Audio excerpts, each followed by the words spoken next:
more experiments you make, the better off you will be. You keep telling yourself, I'm afraid of failure. I'm afraid it's not going to work out. But what if it works out exactly how you imagined it or greater? Entertain that thought. There's a reason why the saying, take the leap of faith, is so important. Pretend you're in an Assassin's Creed game and you're taking the leap of faith from that bell tower. Leap over the boundaries of logic and reason to trust in whatever that thing is. Everything in life, your career, school, relationships, buzzing your hair, requires you to experiment and see what works and what doesn't. Requires you to adapt your skills and personality to whatever task you're doing. There's no one size fits all. You need to experiment with what is complementary to you if you want to achieve any kind of success. Pretend you are someone who is in college for computer science and you're looking for an internship or a job. To increase your chances, you're going to need a portfolio. Now, how do you make a portfolio? You actually create projects of your own. And I'm not talking about the projects that are required assignments to do in school, like creating a calculator app. I'm talking about pursuing projects that actually interest you and are actually challenging. It's very simple. Find a challenge, experiment, learn. Keep experimenting, taking action, and learning. All right. And eventually, you'll have Focus this week. that the challenge you thought was rocket science is now a walk in the park. Now, another example. Imagine you're in the middle of another global lockdown and your hair has grown out so much you look like a hedgehog. You're running out of money and you remember you have a pair of trimmers in your bathroom. Then you remember a video by Progressful about experimenting without fear. So you get the motivation to start buzzing your hair. At first it seems daunting and you prepare yourself by watching endless videos of DIY haircut tutorials. Then you get your trimmers and you start buzzing away. An hour later, you're done, but you've accidentally created a bald spot. But the best part is that you save $30 from the hair salon. You realize that your short hair actually looks good on you. You get to wear your favorite hats now, and you have a story to tell. And at the end of the day, your hair will grow back. Maybe this wasn't the best example, but you get the point. By experimenting without fear, you learn so much about yourself. Sometimes even things you will never expect. If you don't experiment, you're never going to learn. Read this quote from Mr. Henry Ford himself. If you always do what you've always done, you'll always get what you've always got. Now, experimenting with fear doesn't need to be this huge mountain of obstacles you face. Start small. Try small things first. Learn from mistakes and keep going. Do you remember when you first learned how to ride a bike? If you never learned, that's okay. Just try to imagine. Okay, so you see your sibling riding a bike and you desperately want to learn how to ride a bike too, but you're scared. Now you have two options. Experiment without fear and learn to ride the bike, or doubt yourself and you never learn. You decide to experiment without fear. You don't need to go head first into riding a bike. Your sibling gives you training wheels. You lose your balance here and there, but you keep practicing and eventually you take off the training wheels and have your sibling help you balance. Then you get to a point where you can ride alone. You keep getting better and better. Now you're the coolest kid on the block and you're bragging to all your friends about how you can ride a bike. I know. We're all much older and are adults now, or at least almost adults now. And you can't compare learning to ride a bike to the responsibilities you have now, but you can. The same principles apply. Just like when you first learned to ride a bike, embrace the learning process. That's why I even started this YouTube channel and why I even experimented with different editing techniques and style for this particular video. I experimented with something entirely different. It could have been easier for me to do the same thing as I've been doing on my last video, but I know that's not going to help me grow. I don't know what to expect. I don't know if people are going to like it or not, but I still did it. I did it because I'm trying to see what works for me and what doesn't. Even if it's not my best work, I learned something from it. This channel is going to be living proof that experimenting works and that this is an ever-evolving journey. Remember, all it boils down to is this: find a challenge, experiment, and learn. Whatever fear is holding you back from doing your thing, it's going to remain until you acknowledge it. Facts. I love these little Have you books. gotten the credit that you deserve?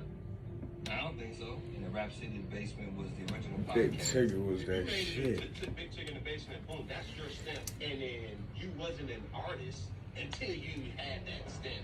I got called by the Falcons. I have a section in Mercedes-Benz Stadium. What? Who has done a stadium And and an arena same at the same at the same time. BET Hip Hop Cypher. Me.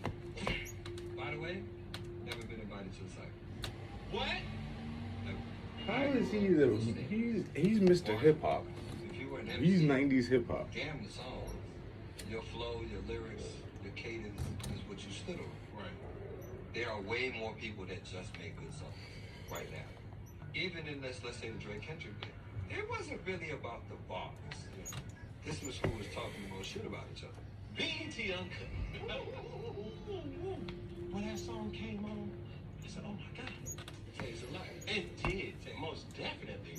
I walked in the Blue Black Student Union one day, and she stopped the whole Black Student Union and was like, you look like Tigger when you smile. And then we went to Disney World. I'm clearly using a name that belongs to Disney. So I kind of got pulled into a small little matrix here. Be clear, your name is a Disney property. We went out with Floyd, went to the club, waitress come, he was like, let me get 50 bottles of champagne. You get one. So we like, Floyd, you want some? You know, I don't drink. We talking about parties. Yes, we are. We talking about Viscos. Yes, we are. You ever party with Diddy? Big Tigger.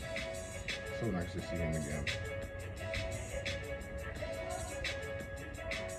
Ho, ho, ho, ho. I know what you're thinking. It's me again. And before we keep going into this show, I need your help. Press that red subscribe button and help your boy out. You dig what I'm saying? One finger, one pinky, one thumb, one love. Yo, what's good? What's poppin'? What it is, what it ain't, what it could be, what it should be, what it would be. Cam Newton, son, Mr. Boogie, y'all, and I'm here with another episode of Funky Friday. And I promise, I really do promise to give good content for the masses, but most of all, ladies and gentlemen, I promise to keep it funky for your asses. Now listen, this particular show may look a little different because we're in a different space. You know what I'm saying? We're here, Fellowship ATL, but the show must go on. We're here with a person who is an original personality of BET. When you think about BET, Think of and him. the people, the forefathers, or the forewomen who has just pushed the culture forward, this individual is one of those people. Also a part of our list, he's a DJ, television and radio personality, a philanthropist, I'm gonna sit right here. and the host of the Big Tigger Morning Show on B103. I present to some and introduce the others. Big Tigger in the basement. What up, kind of guy? How you doing, man? I'm good, bro. I'm blessed. You good? I'm excited. Man, bro, I feel like, first off, who you are and what you are. I asked you a question a couple months ago while we were doing a show, and I asked you simply, do you or have you gotten the credit that you deserve? No. And it's I don't crazy think so. because I thought he did low key. But that ain't for me to say. I thought I've low had key some was people give me getting credit. Love saying that Rap City The Basement was the original podcast. Hold on, I'm gonna pause you right there.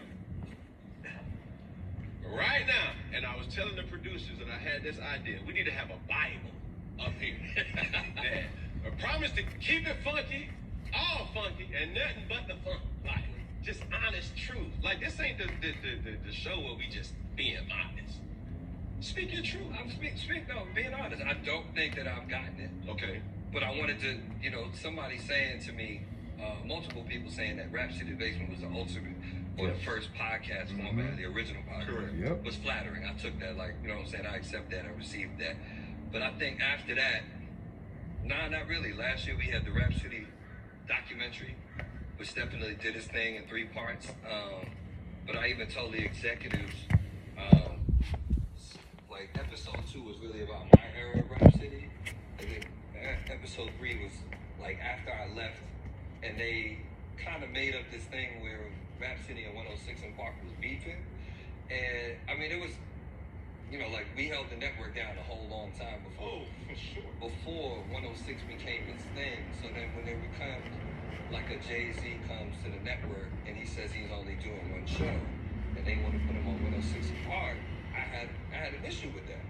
I was like, he hip hop. You know what I'm saying? Like Beyonce comes in there, that's whatever. Correct. So it wasn't really a beef, but I had my, I'm outspoken in things that I need to do where I want to go. So I would go over there and be like to executives like Penny and Steve, like, I don't get it. How the rap dude not coming to the rap show. So anyway, the third installment of the documentary was kind of this 106 Rap City beef, which was not really authentic. And then when they asked me about it, I said, it's funny, even in the Rap City documentary, y'all had to make it about 106 and Park. Like, this had nothing to do It's with no connect. I mean, only thing that I feel is the connectivity between 106 and Park and, you know, the basement. It's hard to say the basement. It's Big Tigger in the basement. You know what I'm saying? Was the fact that one shined solely on one thing and the other shined solely on the broader thing. Right. 106 was the broader music, you know, more specifically cultural black music, right? Big Tig in the Basement highlighted hip hop and rap. It's solely.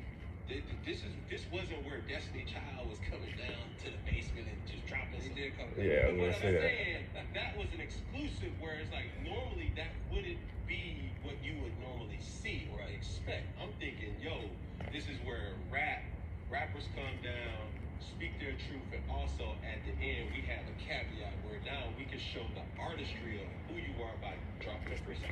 And some of it was like, yo, that really wasn't a freestyle, that was just a verse that they just said, but you didn't know that then. You was like, oh, shit, whatever. But before we get into that stuff, or before I get into that stuff, take me back, right? A lot of work has been done in Atlanta in this part of your life. You know what I'm saying? But originally from New York. And I'm eager to understand Did I know he's from New York? the whole transition of what we see today. We see you more on radio or we hear your voice. I've seen your affiliation with the Atlanta Hawks. I've seen, you know, obviously as a TV personality, but my concern or my question per se is where did that come from? How did you first get your start? Started DJing at age 15. In New York and the Bronx when I was growing up, you either rapped, you DJed, you beatbox, broke dance, you did graffiti, I kind of did all of it. Was doing that all through my high school. That's why you career. got a We did mixture parties of in the Bronx, New accent. York, like for high school kids, as high schoolers. We had like shout out Fat Cat, he was an older guy, Fat Cat, he was kind of our sponsor, big brother. He would get the venues. We would bring all the speakers, all the DJ, all the records, you know, and we would come through these epic parties in the Bronx. And every Friday, I spent my entire high school career with a flyer in my hand. Yo, you coming Friday? You coming Friday? You coming Friday? You coming Friday? So I've been throwing parties since I was 15. Then when I get to University of Maryland on a partial track scholarship, I was just doing that and trying to, you know, get acclimated to school. I partially tore my right hamstring. And I know you can understand that for sure. That Cybex machine was not fun. Yeah. So I had to get an internship, and one of my homeboys that ran track already worked at a radio station, WPGC, down there. And I'm thinking, I will get me in there. Not only can maybe I get some free records, I can start DJing here in Maryland, but that's how I you know, fulfill my school requirement. So I'm in there, I'm in the research department. I walk into the studio, they're like, go get something from Albie D. Albie D was the nighttime host. He said, hold on for a second. I watched him do a radio break, and I was like, bruh. I was like, listen, I'm supposed to get this, that, and the third from you, but I got questions.